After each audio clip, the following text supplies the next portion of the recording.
Hi everyone. Thank you for joining this month's Stampin' class by mail. I'm Gina Wieselman of MySweetPaper.com, and I can't wait to show you how to stamp and assemble your cards using the Full of Life suite by Stampin' Up. If you ordered a class by mail kit, go ahead and pull out your supplies now. If you didn't order a kit, follow the link in the video description to access my website to get the full supply list so you can cut your own parts and pieces. You'll also need the stamp set, ink pads, and other supply items shown here. Click subscribe on this YouTube channel so you don't miss any of my upcoming videos, and reach out anytime you have questions or would like to chat more about Stampin' Up. Let's get started. Our first card design is the pink heart card. If you ordered a class by mail kit, go ahead and pull out the parts and pieces that you'll need for this design. If you didn't order a kit, pause the video here to prep everything you need, then come back when you're ready to stamp and assemble. This card is super simple, and so we are going to start with our stamping. Now, I find it easiest to stamp when my card base is flat, so before I fold it, I'm just going to flip it up. This will be the front of my card, and I'm going to position the Melon Mambo piece about where I think I might want it. I'm doing it equal borders on left and right, but a little bit farther down from the top, just because I think that makes it look a little bit more balanced as a whole. But of course you can play around with that to your liking. And we're going to be using our Melon Mambo ink. And I'm just going to grab my Thinking of You stamp. So I'll ink that up and just place that in the lower right corner. And that's all the stamping on the front of this card, but I actually am gonna flip it over, come to the inside, and then these cute little hearts, I'm going to go ahead and stamp those as well. And I will bring out the envelope and I'm going to add those same hearts to the corner of the envelope. That is all the stamping, so I'll go ahead and put my ink pad away. Now we'll go ahead and get started with assembly. So we have this 3" by 3" designer series paper. This would actually look super cute with the other side up as well. So choose that if you would like, but I am going to apply the adhesive and add that to the Melon Mambo panel. And then at this point, I will go ahead and grab my bone folder and crease this card right along that score line.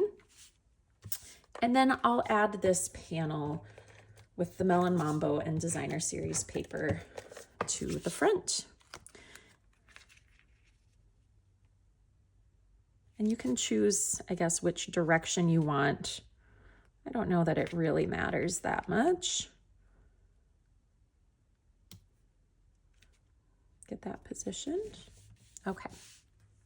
Next, we have this cute heart that was cut using the Friends for Life dies. And this is actually kind of the negative of one of the pieces. And so you might have a little tail right on the end that needs to be trimmed to smooth it out. So I'll just use my paper snips for that. But then I prepped these hearts to have adhesive sheets on the back. So that means you can just peel the backing off like a sticker and then center this heart on the paper. Next, we'll take this die cut heart that was cut from the Sparkle Glimmer paper, and I'll just use one regular size Stampin' dimensional on this. You could, of course, use a couple of mini Stampin' dimensionals if you preferred, and I'll just put this to the side. And then finally, we have some of the iridescent faceted gems. So we'll go ahead, I put one on the bottom. They're different sizes, so you can play around with the placement of where you like each one. Of course, you can put them wherever you think they look good, but I like that they just add that little bit of sparkle. They connect in with the iridescent paper as well. And with our stamped envelope, here's our first card design. Our second card is the Thank You Friend design. And here are the parts and pieces for this card.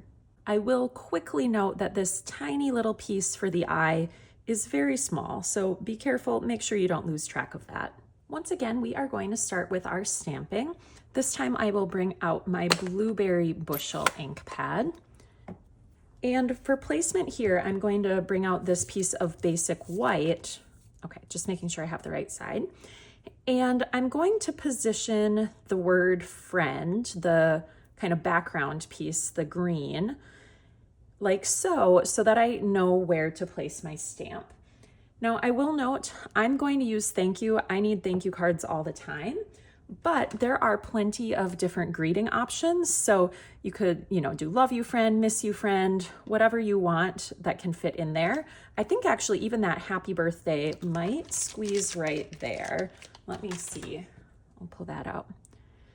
It might be a squeeze, but it looks like it would work. So you really have lots of options for the specific greeting that you use on this card.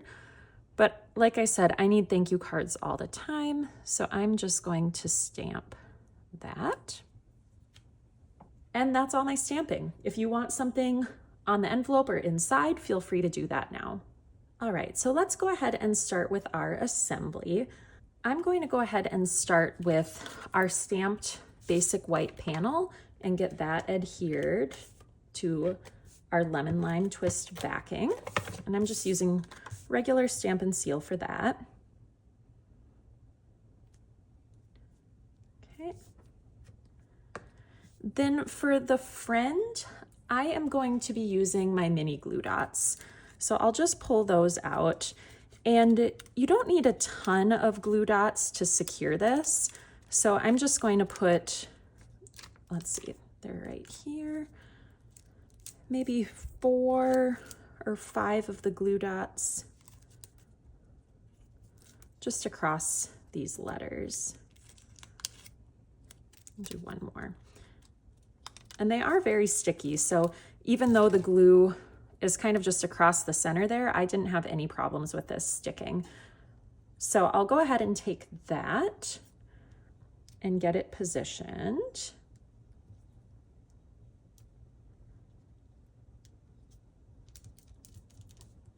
Okay. And then for adhering the Blueberry Bushel piece of that, we'll go ahead and just poke out those chads. Again, I'm being conscious of where that tiny little piece is, but now I'm going to peel the adhesive backing from this. Once again, I used adhesive sheets, and I find it works best if I start peeling some of it and get the first couple of letters in place, and then I can peel more, just kind of going along and pressing this into place as I go.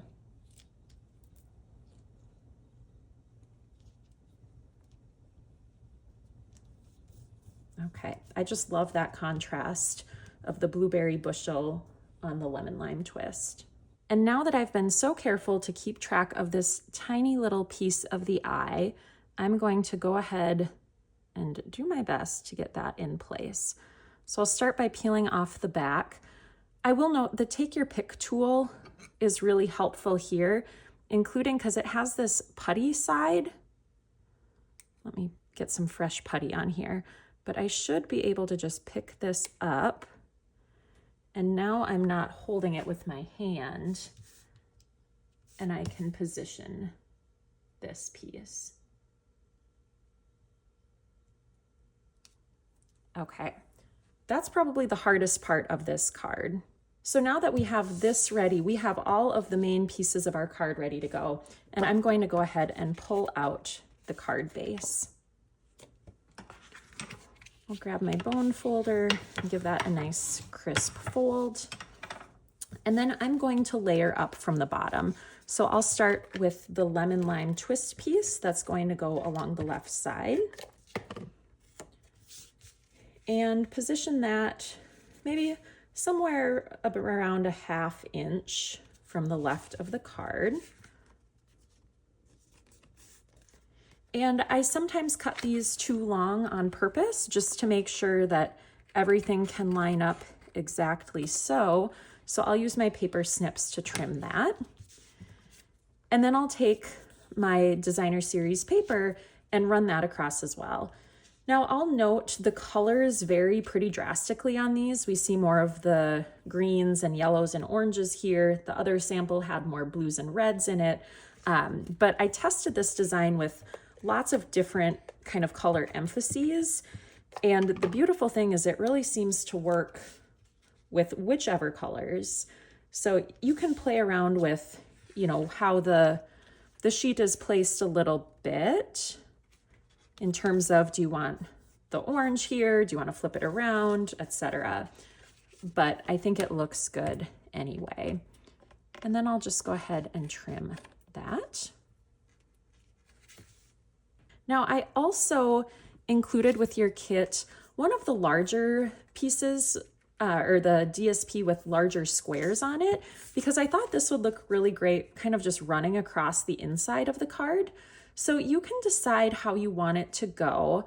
You can, you know, run it this way. You could run it along the side.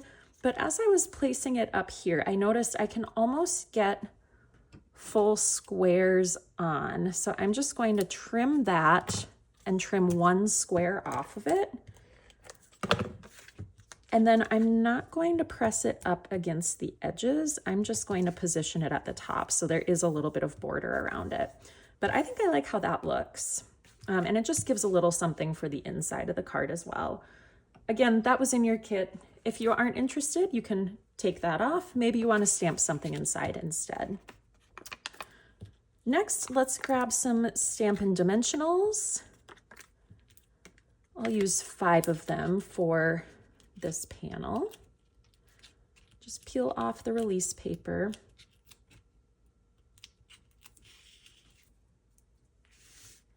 And then, oops, there's one on my finger. And then position this on the front of the card. Okay.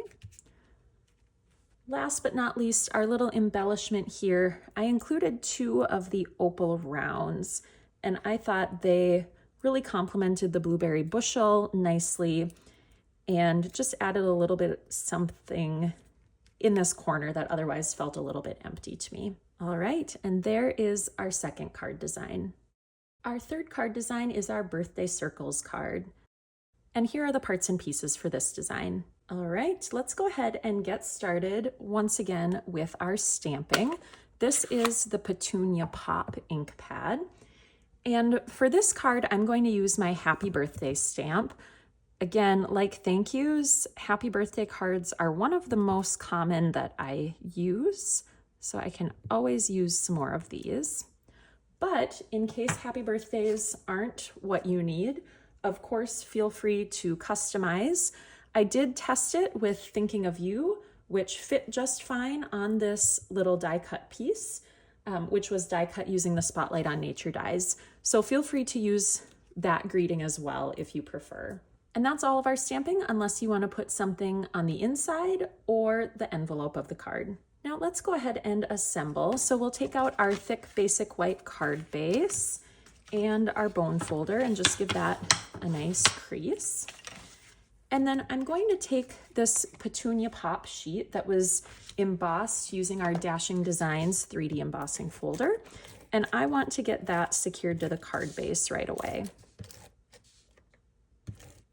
I'm usually pretty generous with my Stampin' seal when it comes to embossed pieces, because I've found that sometimes just the added dimension means it takes a little bit more adhesive to stay in place. Next, this other piece of Petunia Pop, I embossed for you because I wanted to add a little something to the inside of the card.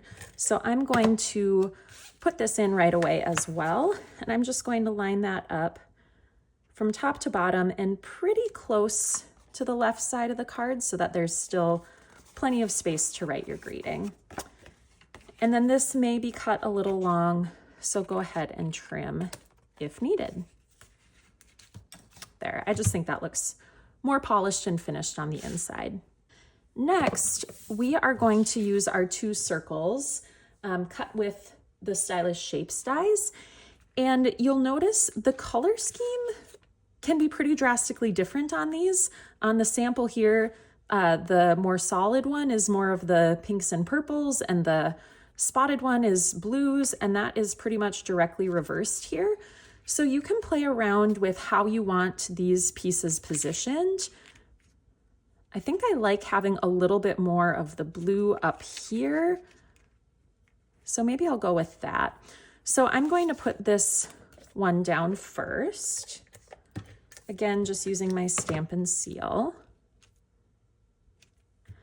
And then I'll add this one next.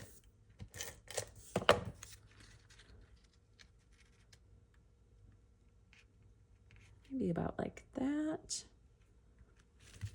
Okay. And then for adhering this one, I'm going to use my Stampin' Dimensionals. And I think 3 of them will do it here.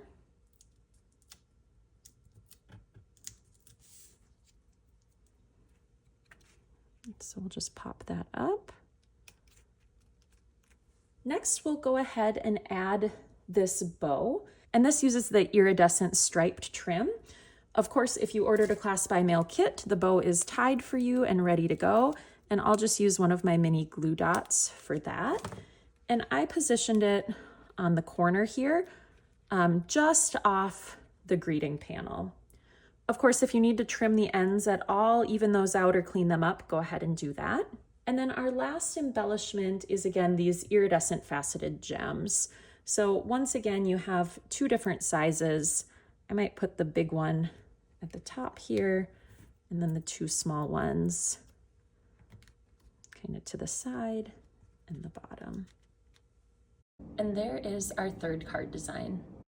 And our 4th bonus card design is our ombre heart design.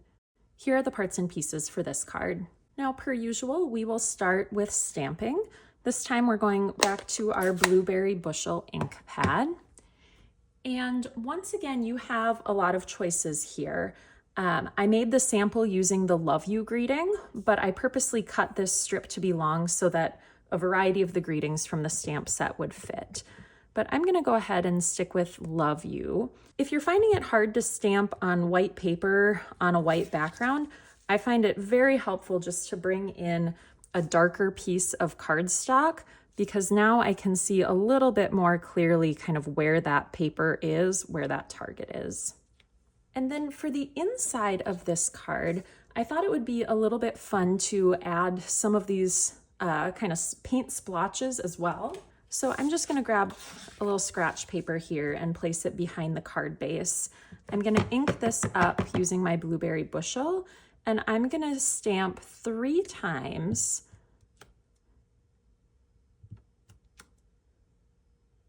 without re-inking, just to give kind of that ombre look on the inside as well. Next, I'll do that on my envelope as well. So again, I'll just ink that up. And you want to make sure you get a full transfer here so that there are no strange splotches in the next stamps. That is all of our stamping. Now for assembly, we'll go ahead and fold our card base in half, crease that along the score line. Looks like I didn't quite get it lined up correctly. Okay. And then you have all of these pieces that I cut using our dies, once again, the Friends for Life dies. And I arranged these kind of just from like truest green to the truest dark blue with the other pieces in the middle. And the placement of these, you want to do your best to center them from left to right. And you can see on this sample card, I actually didn't do a great job of that. So I don't think you ruin the card if you don't get it quite right, but it is worth a little bit of attention as you're doing that. So I was pretty focused on trying to get them centered top to bottom, and I think I got too distracted. But I'm going to start with the piece that goes in the middle and try to do a better job of centering. And just to check myself, I'm gonna get my ruler out. That's about 3/4 of an inch, 3/4 of an inch. Got like 1 7/8 there. Actually, that's pretty darn good. Let's push that down while we can. Is it straight? I think it's pretty straight. Now next, let's just go ahead and build up from there. So you can go up or down, or, you know, both directions, whatever you prefer. I will just go ahead and build up first and then down. And the spacing here, you know, isn't as critical as it might seem, because with these ridges and the irregular lines, you'd actually don't have to be as precise as you maybe would if these were straight pieces of paper. But I'm trying to aim for approximately equal spacing between each one of these die cuts.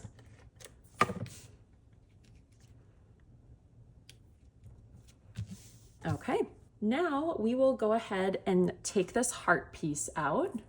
And I just want to quickly note that I was able to cut this piece of the heart as well as the piece that we used for our first card design all at the same time. So that saved, you know, the paper, it saved a lot of adhesive sheets. And I personally just love it when I can use what otherwise might be trash to get 2 cards out of the deal. So with this one, this is such a narrow heart that it's flimsy. It would be really easy to distort it. And so what I did was I started in the center and kind of figured out where I wanted that. And I want that to be close-ish to the bottom of this second strip. And then from there, I was able to apply my pressure and get it in position. Love those adhesive sheets. Otherwise, this would be very difficult to adhere. Next, we will take our stamped greeting, and I am just going to take my paper snips and angle this.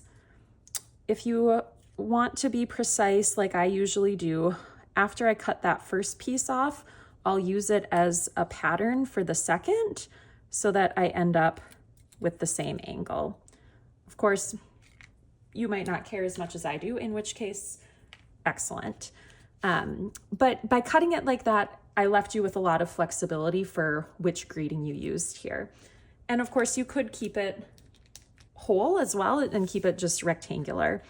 And then this one, I'm going to adhere using my mini Stampin' dimensionals.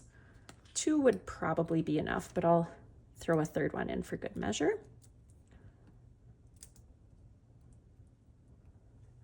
Get these backings off. And then I liked it so that all of it was within kind of the border of our ombre papers. And then last but not least is our embellishment.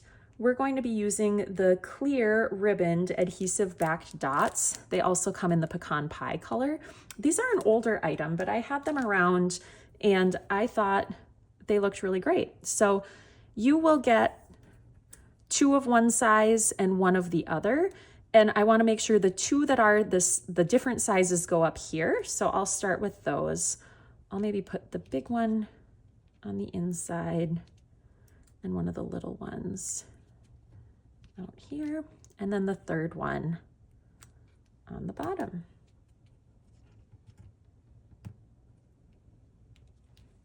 And with our stamped envelope, there is our 4th and final card design. Follow the link in the video description to access my website posting for this month's class by mail. It includes even more information about the class, as well as the full supply list and a link to a specially curated Pinterest board with even more ways to use your class supplies. You can also find more information about next month's class by mail on my website. If you're not already on my email list, go to tinyurl.com/mysweetpaperemail to sign up, and you'll receive monthly emails with new class information. I always love hearing from you, so leave a comment on this video and let me know what you thought of this month's designs. Until next time, happy stamping.